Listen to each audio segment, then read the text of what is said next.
sometimes we follow a herd mentality, and we get lured into parts of beekeeping that we may not really want to be pulled into.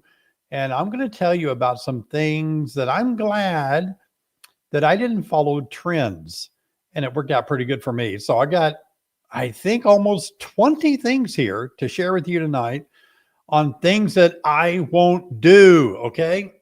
There you go. Also, as we're teaching tonight, and as we have question and answers coming up pretty soon and a giveaway, be sure and click on the like button. Be sure and subscribe. This is live. If you're watching it right now at 7:04, it is live. You can always watch the replay. The replay is always online. You just won't be live, okay? I know it's hard to grasp if this is your first time on the live stream, but this is live.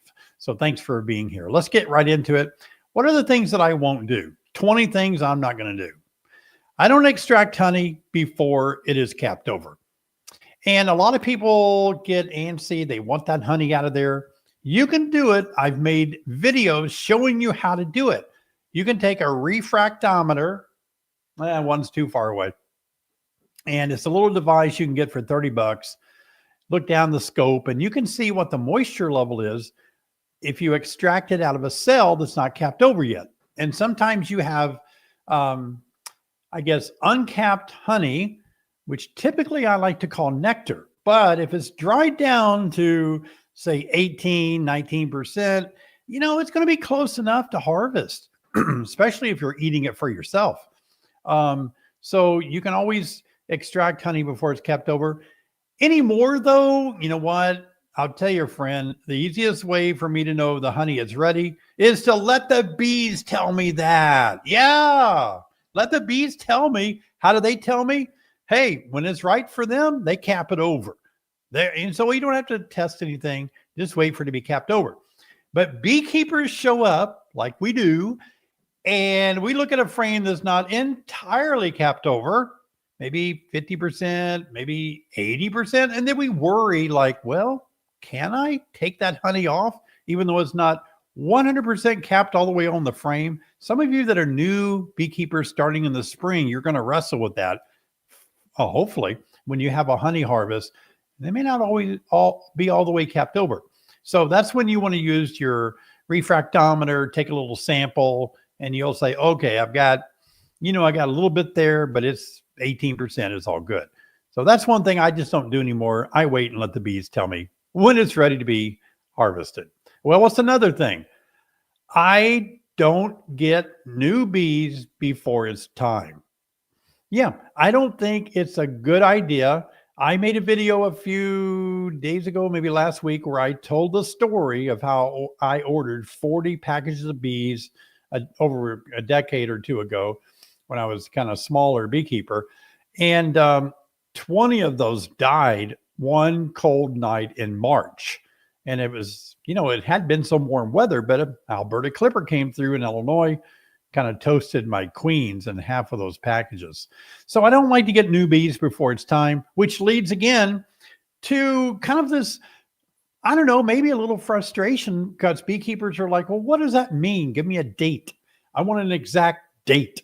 Well, you know, bees aren't like that. And climates change, right? Every year, the weather is a little different. It warms up sooner. It doesn't warm up as soon. It's always different. But I always say the best time to get packages of bees or your nukes is really when you see dandelions, when dandelions are first blooming out. But lo and behold, I'm telling you, I know there are bee suppliers that will get those packages in your hands the 1st of March in Illinois with all, I mean, some of the worst snows I've seen have been in March. So you can, you know, they make them up in the South where it's warm. Of course, bees are down there slurping up nectar out of beautiful flowers. And then we bring them up here to the north and we put them out on a field of snow where nothing is blooming and expect them to do good. So I don't do that. I wait until the weather is pretty good. I don't buy, of course, I don't buy queens at all. I make my own, but I don't think people should buy queens too early or too late. And that's proven. That's just not my opinion. because if you buy them too early, you're pushing the queen producers to produce queens before you have a really full drone congregation area where those queens are mating in. So you may not get the diversity or the amount of sperm in the mating flights into the queens. So it's a little risky trying to get queens really, really early because they may not be mated well and they may be superseded really quickly. And that's true for those of you getting packages really early. You're probably not getting the best queens that you can get. And you'll be wondering, why did my queen get replaced? Well, you got the package in March the 1st, and those queens were a little bit too early. Or getting the queens too late in the year. Sometimes that's a problem if you can't get them accepted because it's late. Bees are a little more defensive and less likely to let you replace a queen. Like if you lose a queen, you try to replace it late in the year, a little more trickier to do. Number 4, I don't perform winter inspections. Now, winter inspections is, as we've mentioned, you don't want to be pulling up frames and kill the developing pupae that's temperature sensitive, the capped over brood. And you're looking at about 60 degrees Fahrenheit is going to be anything 60 or below Fahrenheit. It's going to be way too cold to do that. And so you don't want to be performing inspections. You would think that I wouldn't have to say that, but I get it. Some of you are new. It's hard to get all the bee information in your head unless you've done it for a while. I've had people this year already ask me, can they do certain tasks in a hive in very, very cold weather? They had no idea that you couldn't pop the lid off and just do a regular summertime inspection. Honestly, that's what, I'm not making fun of anybody. I'm not faulting anybody. I'm just saying I'm trying to educate and help beekeepers know the timing and the temperature. And so that's really important. Sometimes as beekeepers, we think everybody knows what we know, and that's not true. If you're a new beekeeper, when I was a new beekeeper, I didn't know all this. Okay, well, let's see. The next one is I don't like to change my frame configuration in the wintertime. I have before, and I think a long time ago when I was chasing winter survival, I kept moving my frames of honey closer to the cluster. That's before I was feeding my bees in the wintertime. And so I don't do that anymore. I don't think it's good to upset the arrangement of the frames that the bees have arranged after winter. The propolis is so hard. I guarantee you're going to be shocked. You're going to break apart the best frames that they make in the wintertime. The propolis is so hard. It glues the frames together. I have destroyed so many frames working in too cold a temperature. So it's not a good idea to do that. Plus you could kill your queen or something like that. And the 6th thing I don't do, I don't use pollen traps. I've used pollen traps to make YouTube videos. You can look at my YouTube channel and you can find almost every subject of beekeeping if you go to my YouTube channel. And my YouTube channel at the top has a little search magnifier icon that you can click on and type anything you want in there. You can type in pollen traps and you'll see me show you how to use one. Why don't I use them? Well, I just feel like the bees are working hard to bring all that pollen in there. And I feel like if I'm going to go out there and disturb their bringing in the groceries, how rude is that? Really, how rude is that? And so I don't like that. They need that protein. I feel like the spring offers a lot of pollen that summer doesn't offer. Summer offers a lot of nectar. Spring does too, but summer doesn't offer the amount of various pollen that spring offers. And I like for the bees to keep that. They need that food. I don't like to, and plus, they're bringing it in for a reason. And so why should I take it? The next thing that I just don't do is I don't feed my bees weird stuff. There's a lot of concoctions. There's a lot of things out there that just have not been studied or proven. It's kind of folklore, or maybe it's a guy down the road does it and he has 1,000 hives and he's never treated and he gets 1 million tons of honey a year and never lost a hive since 1932. It's always those claims. It's like, really? What's the guy's name? Who is he? Why didn't he sell queens or something? Why didn't he tell us his secret? I mean, a lot of that is just hard to believe. You know, you have to swallow hard to believe some of that. But anyway, there are a lot of people that feel like if we feed our bees just the right stuff, that it will solve all bee problem. A lot of people feel like that if you eat or drink just the right things, you will be the perfect human specimen of all time. I mean, it helps maybe, but let's face it, even with humans, there's a lot of fake stuff that you can buy. You can fall for it, you know, buy this and grow hair, buy this and your skin will be better, you know, and if in small print it says, you know, this has not been tested or proven by the FDA. Of course it hasn't been. Now, it's not to say that some of the stuff out there, I'm not saying it may not work. I'm just saying it has not yet been proven scientifically to work. It may be the best thing since sliced bread, but I'm going to let somebody else eat the bread first. I'm not going to be the guinea pig of that.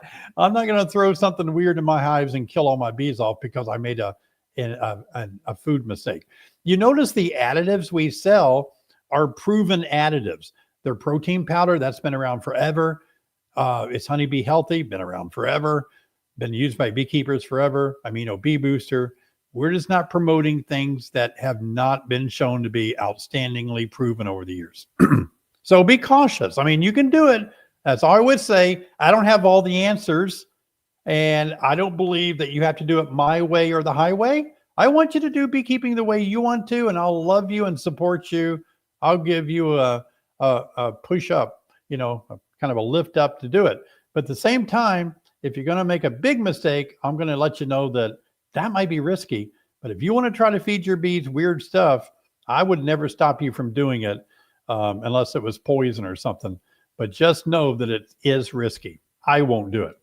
All right, number 8, I don't use illegal or off-label treatments, and that includes oxalic acid. I'm not going to go and buy oxalic acid at places where it is not labeled to be used on honeybees. I know people do it. I know big time. I know it's done all through the beekeeping community. There are people on YouTube that admit they do it. Commercial beekeepers do it.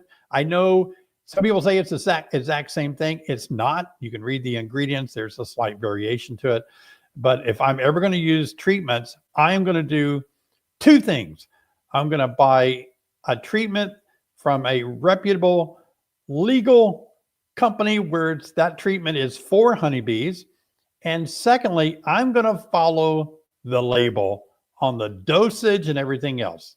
That's just the way I think it needs to be done. A lot of studies have gone in to come up with those measurements, and the companies are trying to get it to work effectively and have a high efficacy rate on like varroa destructor mites. And I want to respect the work they do. Who am I? Who am I to think I know a better way to do it than they do? You know, that they're studying it. So I like to stay legal. If you ever ask me, you know, hey, what would you do here? Can I do that? Can I do this? I know it's illegal. I'm going to always say these words: follow the label. Now, the next thing I won't do is I won't worry about my bees in the wintertime. I like wintertime because it's a break from some of the backbreaking work of beekeeping. And I'm not going to sit around and wring my hands out, worrying to death that my bees are going to die. If they die, they die. You know, okay, I'm going to pick up in the spring and be okay. But I refuse to worry about how my bees are going to be coming through the winter. It's not worth it. I have worried. It just isn't worth it to worry about that. No. So, you know, you're just going to make yourself hate beekeeping if you turn into a worry wart about your honeybees. And another thing I think I won't do, I don't do whatever a local bee club tells me without knowing why. And I don't think anyone should do that. I don't think you should go blindly to a bee club and just listen to someone without knowing their history, credentials, their reputation, their experience level in beekeeping. I don't think I would want to just do whatever they say without knowing why. I may listen to them and go, I like that. Every presentation I listen to, I'll listen to it and think, interesting. I'm going to look more into that. But I would never just take their word for it. No, I mean, I need to find out myself. Would that work for me? I may be in a different climate. I may have different budget. I may not be able to afford what they're doing, whatever. But I'm not going to take the advice of other people at a club without knowing why it works. So do a little more research. And number 11, I will not use queen excluders all season. Not at all. I only use a queen excluder if I have a queen that will not at all stay out of the honey supers. Most of the queens, I can pick them up and run them back down to my deeps in the brood area, and they'll stay down there. And then meantime, my foragers and all the house bees start putting the nectar up in my supers, and the queen can't lay any eggs once they pack those full of nectar. So that's how it works for me. Occasionally, I'll get a queen that just won't stay out of my supers. All right, I'm bringing out the queen excluders, but I don't use them in the wintertime. I hate to break this news to all of you out there that may have done this, but if you left your queen excluder on going into winter, that's bad news. Because what could happen, I'm not saying it did or is going to, but what we fear would happen is that the cluster would move higher up in the colony above the queen excluder. And guess who can't go through the queen excluder and who will perish in the cold? That would be your queen. So that's why I don't like to use queen excluders willy-nilly all season. Number 12 is similar to some things that I have said, but I won't follow whatever is popular just because somebody made a YouTube video or wrote a blog or put it on Facebook or gave a talk somewhere and it really sounded cool. I'm not going to do the best popular thing right now. I'm not saying it may not be right, it might be the best thing, but I always feel like things need to be tried out a little bit first. And it can be risky if you're the person trying that out. A lot of popular things get unpopular really fast. And why is that? It's because when they first came out, we're beekeepers, we're gullible. We want answers. We want a solution. We want a magic silver bullet. So when somebody says something that really sounds convincing, we'll take advantage of that because we're a sucker kind of in a way for that. We want our bees to live, but I don't like to do that. What was that guy's name on Green Acres? I used to watch Green Acres. Mr. Haney. Mr. Haney, yeah, that's his name. I think he drove that truck around and he sold everything out of the back of that truck. He'd go over to the other people, the star of the show, can't remember their names now, but he would pull up in his truck and try to sell pot and pans. They didn't want pot and pans. He pulled another blind down and he was selling, whatever he wanted to, watches, window blinds. Well, you got to be careful. There's a lot of people out there that offer a lot of things in beekeeping. So be careful following something just because somebody got behind it and made it popular. It may not be the best thing. I won't inspect my bees too often, and I won't inspect them not enough, if that makes sense to you. So in other words, can you inspect your bees too often? You can. If you have a hive that is raising a queen, they got queen cells, I'd stay out of it because you might break open those queen cells. And going in there before they emerge, you could ruin the whole replacement of your queen. So I don't go in there just because I want to. I have to have a reason. And I don't think you can really hurt bees by inspecting them too often, unless scenarios exist like I just described where you could kill a queen, or if you're not an experienced beekeeper yet and you're really clumsy and when you inspect a hive, you drop frames and hey, it happens. I'm not hating on you. I've dropped frames and I've squished bees, but as you grow and learn, you realize maybe I need to be more skilled, not kill bees, less collateral damage. So if you get to be really good at handling your bees, you can inspect them more often. But if you're killing 500 bees every time you open up a hive, I wouldn't open it up very often because that's going to be too many bees if you're going out there twice a week. So be careful about that. Not opening it enough means that you just leave it for months at a time without checking for mites and all that brood count. I never treat without proof of need. I don't, that's a big question. People say, why can't I just treat for mites? I'll assume they're in there and zap them, you know? Well, it's a little different. And the reason you don't want to do that is because sometimes there are various treatments that don't work. Either the treatment itself has a problem in the mixture from the company, which occasionally has happened, or your climate is such that you treated at the wrong temperature, too hot or too cold, something didn't work right, or your treatment was placed in a hive not by the FOB. FOB. Did I get that right? Frame of brood, frame of bees, you know? So you've got to be able to follow the label. And if it says put it on the frame of brood or the frame of bees, the FOB, you got to do it. And so if so in other words, there's reasons why these treatments can fail. So I first take a mite test, an alcohol wash test. That gives me my mite level, and that tells me if I should treat or not. And then I treat, and then I wait a couple of weeks, and I retest to see if the treatment worked. Don't assume that it did. So you need to treat, or you need to test, treat, and test. Don't treat without proof of need. You might be wasting your money.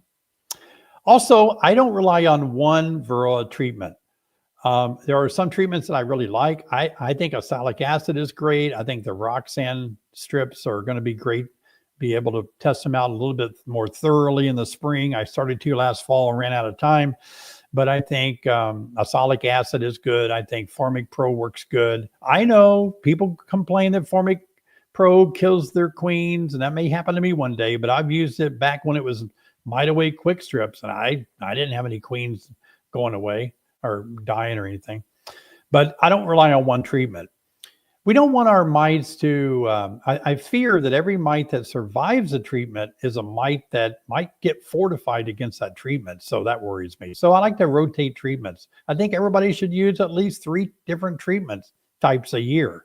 That might be good. So don't rely just on one. That's something I won't do. And by the way, just because I say I won't do it doesn't mean that you can do it, but this is what I won't do. Thought you might be interested in that. I don't believe that more hives means more success. I mean, it sounds like it does, but it really doesn't. You know, we have had plenty of big time commercial beekeepers that have lost 50% of their hives. Well, I mean, it sounds good that they have, let's say, 5,000 hives, but they lost 2,500. That doesn't sound as they're still got 2,500 alive. It's the same ratio as a backyard beekeeper that had 2 and now he has 1. So I think we have to be careful to think the more is better. It may not be. And I got to tell this story because I love it. 2 guys went down south to buy some watermelons. They thought they could bring them back up north and sell them and make a profit and make money. So they loaded up their truck full of watermelons, drove down there, kind of didn't take all the costs in consideration. They wound up spending a lot of money. But anyway, they brought the melons back and they sat down after they sold them all and realized they didn't make any profit. And so one guy said to the other one, I got a solution. We just need a bigger truck. If you can't make any profit off of 1 hive, you can't make any profit off 100 hives. All right. So don't believe that more hives means success. Don't ignore the brood pattern. This is real critical. I've made videos on how to, review a good look on your frames and know your brood pattern. This tells you how your hive is doing, and it tells you how your queen's doing. So don't ignore any type of brood problem. You need to know bald brood really carefully. That could give some hygienic behavior identification. You need to know American foul brood, what that looks like. European foul brood. Oh, that's the one thing I look at every time I pull a frame up. Is there any European foul brood? I really do. You just got to know your brood. Is it healthy? And it's so critical. Yeah, got to know healthy brood. I've made a lot of videos on showing you what American foul brood looks like.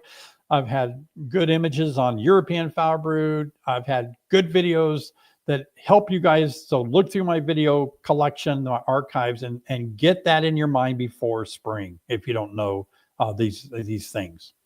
I'm almost done. Hang on with me. I don't move bees without planning.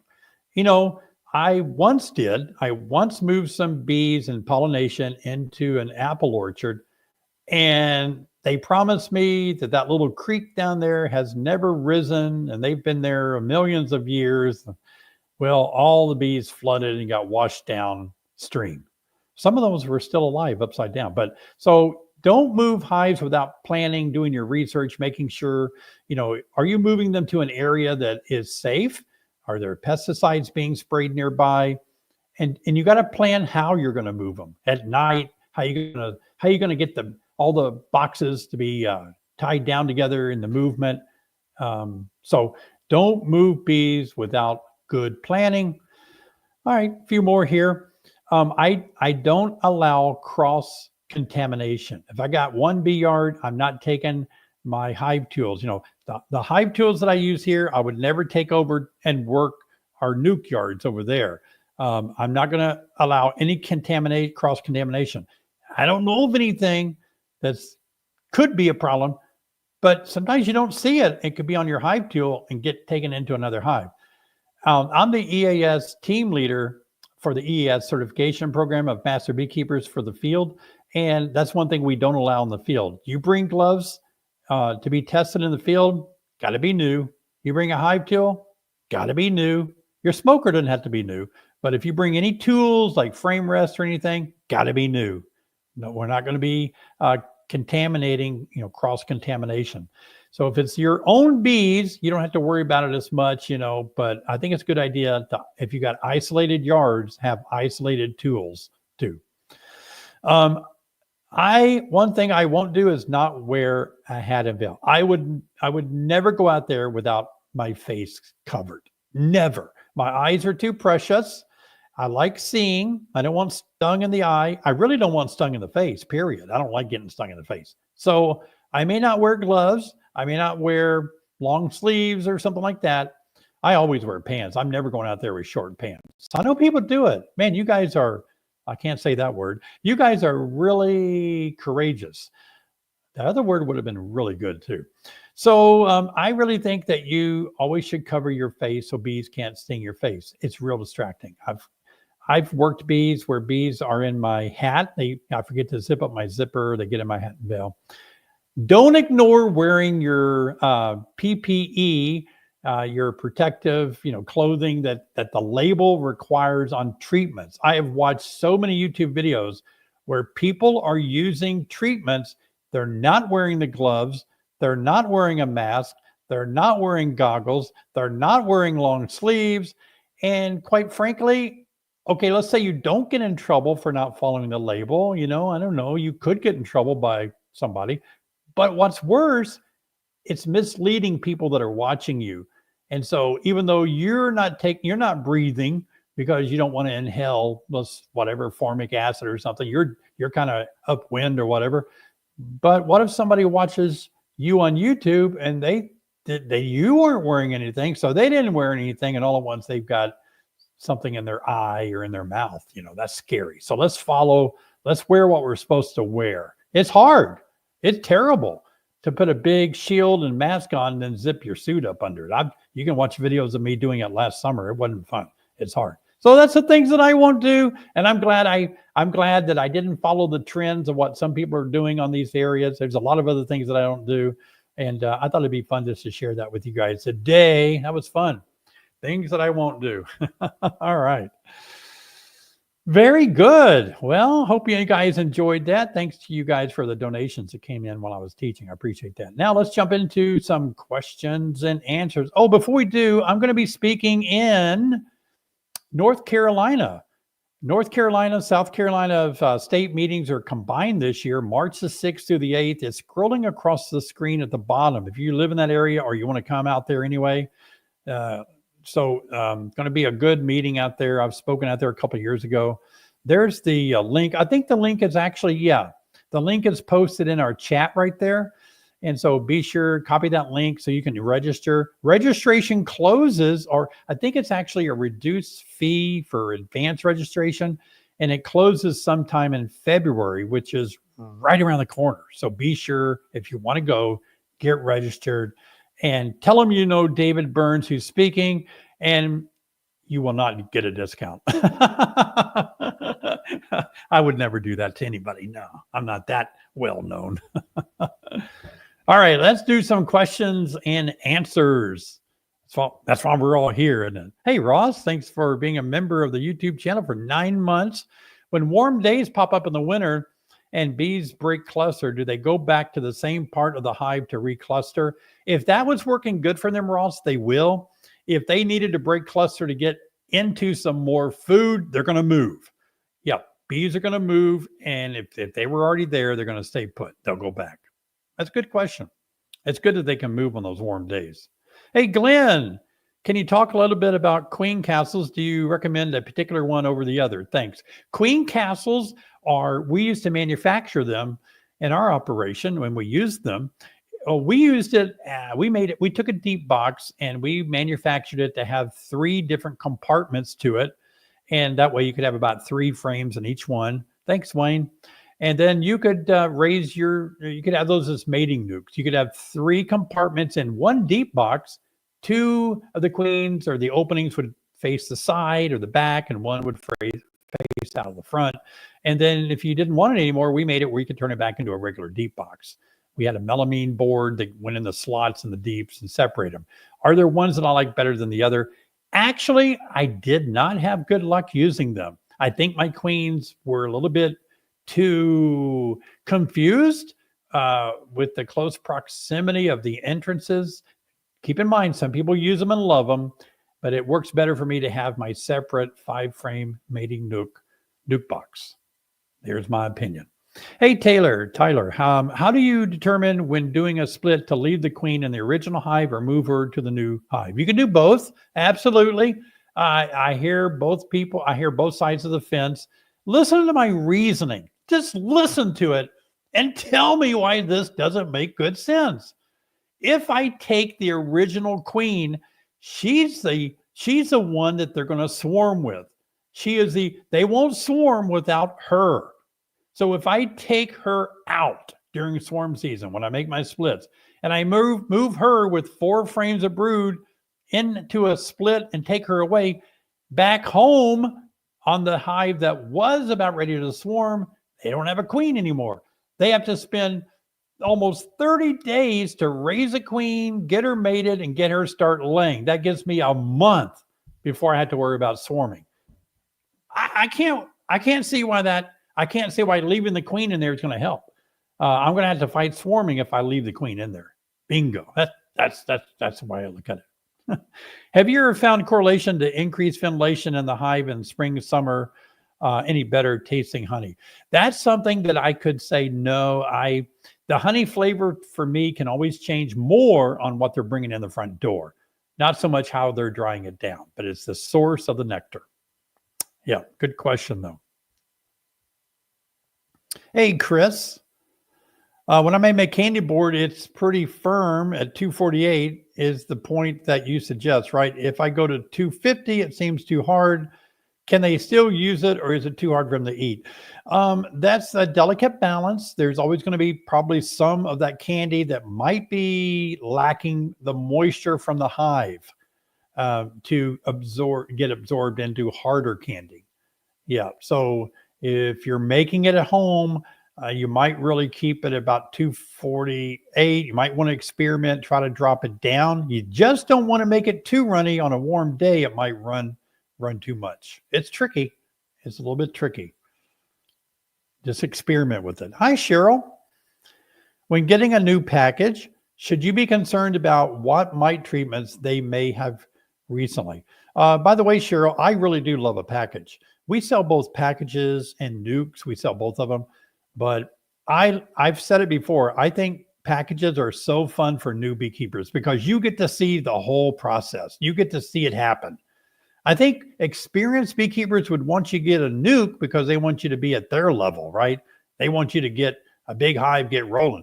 I think a new beekeeper needs to watch the queen come out of the cage, watch her stretch out, start laying a little bit. That way the beekeeper grows as the hive grows. Otherwise, you're getting a half of a hive and it's intimidating. But anyway, back to your question. I would not be concerned about the treatment that they use on the bees before you got them. I really wouldn't, because the only thing we are concerned about with treatments is sometimes it might kill the queen, like some people allege Formic Pro does. But since your queen wasn't part of that treatment, she's in her own cage, I wouldn't worry about it. Thank you. Thank you for your donation, guys. What month or time of the year does the hive stop producing bees of winter physiology? Is it the hive or the queen that controls that? It's not the queen. Not the queen. The queen does very little anytime. People think the queen kind of sits on a throne and gives out these orders, you know. She doesn't do very much other than lay eggs and spread pheromones. That's about it. The older bees control a lot more about what's going on. But in this case, this winter physiology has to do with the incoming nectar source and their ability to start laying brood. So the bees are watching that. When they start having a surplus of incoming nectar, they will raise brood. That brood is gearing up for a season. So that's going to be your summer bees. That's why I backdate 42 days, and about the middle or end of February, I'll start feeding my bees 1-to-1 to fake them out that there's a nectar flow. They'll raise bees, and 42 days later, I'll have a team of foragers to bring in a great spring honey crop. It's a great procedure to do that. Hey, Wendy, 3 of my frames in the corner have mold in Alabama. 3 frames have honey. Wait a minute, mold? 3 frames have mold. The frames have honey. The bees have a lot of honey. What do I do? Will it kill bees? That's a big question. And in my experience, Wendy, my bees have never cared about moldy frames. I made a video, you can watch it, where I took a moldy frame, I put it in a hive to see what they would do. Not only did it not kill them, they cleaned it up. I think in 1 week, it looked beautiful. It was clean. They added wax where there was damage on it. It looked like it was awesome. Thanks, EL, for your super sticker. So while that kind of stuff could be bad for bees, I found it not to ever bother my bees. No. Do you ever worry about overfeeding with the winter bee kind boards? No, I don't. Oh, the only time I would worry about it is if I wasn't able to continue feeding them. Like if I started running winter bee kinds through my bees and then all at once I couldn't get out there, I had to travel or something. Yeah, I'd worry because my bees might die because they're already raising brood off. It's like having an IV. You can't just take an IV out of somebody if they need it. So I got to keep the winter bee kinds on them until they have till I can get 1-to-1 on there. Now, I would never worry about overfeeding bees. Oh, nuts and bolts beekeeping. That's interesting. Looking to start being and selling queens this year. How do you determine what breed type bees are when you are selling queens? So we're talking about haploidy, diploid, drone genetics. It's very difficult for us to ever control genetics. I know people say they do, and if they do, they're running a really tight ship, because this is it's not like dogs, cat, horses and such. It's not like cows and all. Very different. So in this case, very challenging. I always advocate this: get the best hive that you have around, graft off of them, and call them this 4-letter word. Oh, did I spell it right? Now I don't know how to spell it. It's a mutt. Is that M-U-T-T? Yeah, I think it's M-U-T-T. And M-U-T-T are the best queens you can make. I'm sorry, that's my position. I could be wrong, but you get a mutt that's producing good. I mean, I always say, one time I had a dog growing up. There was a mutt dog, just a mutt. That thing somebody shot it once, and then it drank antifreeze once that was spilled. That dog never died. It was just a mutt, So I wouldn't worry about it too much. Hey, Glenn, what makes robber bee a robber bee? Did she just have a bad childhood, or can any bee be a robber bee? Oh, that's a good question. Robber bees are probably foragers that are just flat out supercharged to find something where they can tell all the bees to go get some honey. And if they find a hive they can get into that's weak, they will go back and tell that information to the hive. So yeah, they're just regular, very aggressive scout bees. Let's put it that way. I'd like to do a little more study on that because that is a very good question. But a robber bee, by the way, I've got two things here I want to say. The robber bee scout is different than the robber bee because the robber bee is nothing more than foragers. They've just been shown where to go by a very inquisitive and aggressive scout bee that's willing to say, let's go to this hive. Come on, everybody. But those aren't robber bees that are robbing. We call them robber bees because they're robbing, but they're foragers. All of them are. Yeah. They'd stop robbing if they had flowers. A few more questions and then we'll have a giveaway. Hey, Jason, we have a big crowd here tonight, by the way. Wow, that is incredible. Thanks, guys. And I really appreciate all of us hanging out. I love how you guys chat together in the chat, and appreciate Jessica and Robbie and Sherry. I think they try to interact with you guys in the chat too. So that's great. Appreciate that. I wish we could all be together in one room, but then we would just spread viruses like bees and we would all get sick and we'd catch colds. Okay. Indicator, Illinois, not too far from me, have 2 strong hives using a winter bee kind. They are devouring it. With the warm weather, should I put another winter bee kind or switch up to liquid? Too early for liquid. Too early. Don't do it. Nope. Keep the hard candy on there because temperatures are going to drop next week, I think I heard. We're not really quite ready to feed liquid yet. It's going to make them want to defecate a little bit more as well. I was doing a hive inspection in Central Florida, which we all envy you for the great weather down there. You probably got snow last week, but anyway, double deep, top box was stuck due to comb connecting 3 of the frames from both boxes. Is this common? What's the best way to proceed? The top box was stuck due to comb connecting 3 of the frames from the bottom. Was the comb connected to the top cover? Top box was stuck to the connecting 3. Well, if it's connected, wherever it's connected, you just have to unconnect it. One of the things that I've done when I've made mistakes and comb gets connected in places where you can't really take a top off because you left a frame out, or maybe there's a big gap between your boxes, which sounds like what you might be doing, is that you can take a very thin wire, like a guitar string, piano string, a very small cable, have somebody help you work that cable between the boxes. And it becomes your saw, and you just run that cable right between your boxes and it will sever the connection. And you can do the same if it happens to your top cover. Lift the top off enough to saw it off, cut it. That's awesome. All right. Let's go ahead and have a giveaway. What we're going to be giving away today is something I should have brought my hat, is a Beak Squad tumbler. If you're new to the live stream, what it means is you're part of the Beak Squad live stream audience. Thanks for being here. Really, I love you guys and appreciate you being here so much. This tumbler is really great, and it is a way to keep your drinks cold or hot, and it has Beak Squad all over it. Isn't that great? I don't know if these are available, but I have a Beak Squad phone cover too. Are they available, Rob? Okay, Robbie says they're available. I love that. These are really nice. I drop my phone all the time. If you took this off, you would just see broken glass. So I'm glad I got it on there. Hold my phone together. Where in the world do they go, Robbie, if they want one of these phone covers or oh, there it is on the banner down there. See the banner going by? You can go to this website and Robbie and Candy handle the merchandise for us. So appreciate them doing that. Yeah. All right. So we're going to say hashtag tumbler, all lowercase, if you want to win the Beak Squad tumbler. And if you live in I think they call them the lower 48 states. And we can ship this to you if you live far away. Not going to be able to get it to you.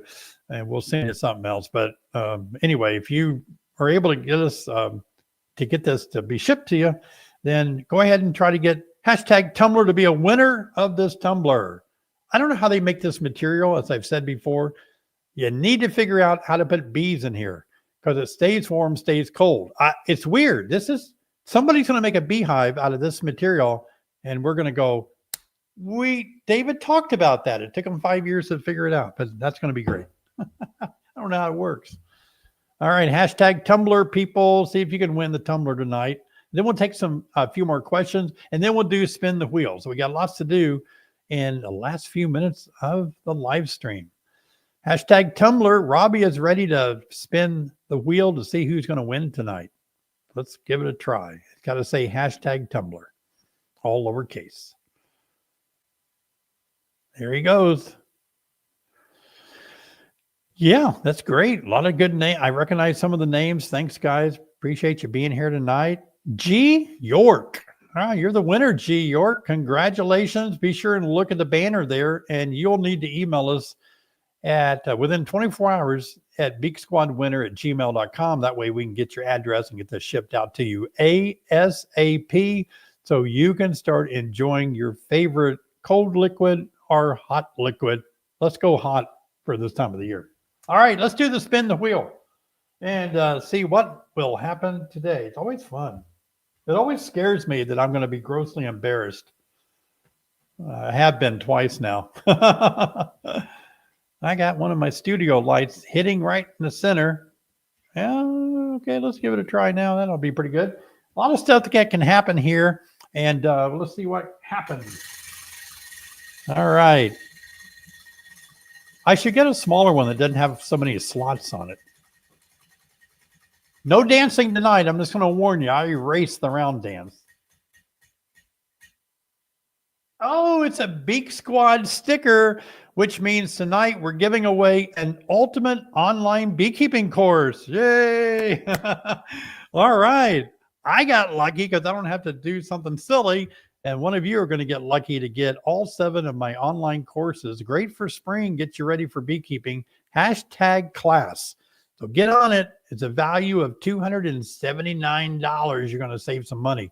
In the video today, I talked about how you can reduce your overall cost of beekeeping by getting free bees, maybe building your own equipment. And then I also said another way is come to the live stream. You can save money because we give stuff away. So tonight, you can save $279 and get a good bee class. A guy emailed me today. I'm not going to say who, but he said he took a queen rearing course somewhere else. I won't say where. And he said he took my queen rearing course and he said, yours was really better. He said, theirs was good, but yours was better. So the queen rearing course is included in the ultimate class too. Wow. So hashtag class. Hashtag is that little number sign. And then class, somebody put all caps. That's not going to probably work. So keep it all lowercase. Try it again. I want everybody to have a fair shake at it. If you already have won it, please don't try to win it again. You're not going to be able to get an exchange. If you already have it, you lose. You're not going to win it. You just got to forget that, okay? It's only if you don't have it, you're going to try to win it. So good luck. I appreciate you all being here tonight. I love the live streams. I really do. You guys are great. I can tell, after every live stream, Robbie and Jessica and Sherry and myself, we chat amongst ourselves. I should let the stream run just so you can watch us. We debrief, and they love it too. They love being here. I'm telling you, we all love you guys. We all love it's just a great community of beekeepers. It just doesn't get any better. Sometimes people say, organizations always have their problems. People are people. I don't know. You guys are not problematic. You guys have it together. I don't know what's going on, but you're my tribe. You're my people. I have fun with you guys. All right, Robbie, let's do it. See who's going to be a big winner tonight. Yeah. All right. Hashtag class. Get it in there in a hurry. Thanks, Marcy. Marcy said she loves all of us too. You guys are great. All right, let's see. There went Sunshine. Hi, Sunshine. Sherry Bailey. There you go, Sherry. All right. Congratulations, Sherry Bailey. Hope you know the drill. The banner's going by. Email us within 24 hours, beaksquadwinner@gmail.com. And we'll make sure we get this online course sent out to you ASP to get you all educated by spring about beekeeping. So that's great. That's awesome. It's interesting too about the camaraderie that we have and how fun it is to be with beekeepers. I think live stream, to me, it's a little bit safer because if you're in I'm not saying bee clubs are bad. I'm gonna have a whole video. I'm making a video about my opinion about big conferences, clubs, and the impact they're having on the beekeeping community. I think that's going to be a great video. But anyway, I think they're all great. But I think there's something that we do need a space like this where I can come. Some of you probably aren't, you don't have to do your hair. I do, you don't. You don't have to worry about somebody making you feel bad. You know what I mean? Somebody's like, they're not gonna point you out, embarrass you. Like some clubs do that, not all of them. So this is a safe place where beekeepers can come. And I like how you guys are asking questions and you never feel like it's too beginnerish or is too advanced. We have a good combination of expert questions, of advanced techniques, or very simple.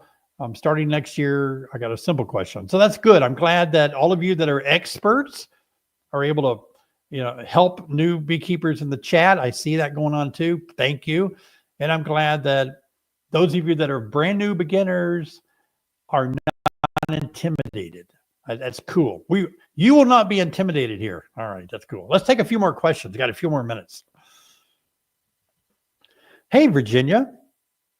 All right. I believe that means you're a member of my YouTube channel, maybe. In Virginia, nice weather this week. So peaked in my hive, no eggs, no brood yet. When should we start seeing eggs and brood again? If you have a particular queen that is of genetics where they don't start laying until they have a good inflow of nectar, you're going to have to wait longer. There are some types of bees. I think historically, we usually point to carniolans or darker bees that have to have a good flow to start raising brood. So don't get alarmed just yet. You're okay. Yeah, take it easy. Don't worry. Don't worry in the winter. That's one thing I'm never going to do. If you have 10 good colonies, how many queens can you realistically raise at a time? I am extremely aggressive. I don't have any problems actually sacrificing some hives to raise queens because I can raise, if I do it early enough, I can get those hives back going again. But realistically, boy, you're going to have you have to have mating nukes now. You have to have a mating nuke for every queen that you raise. So you're going to have to steal some frames out of them.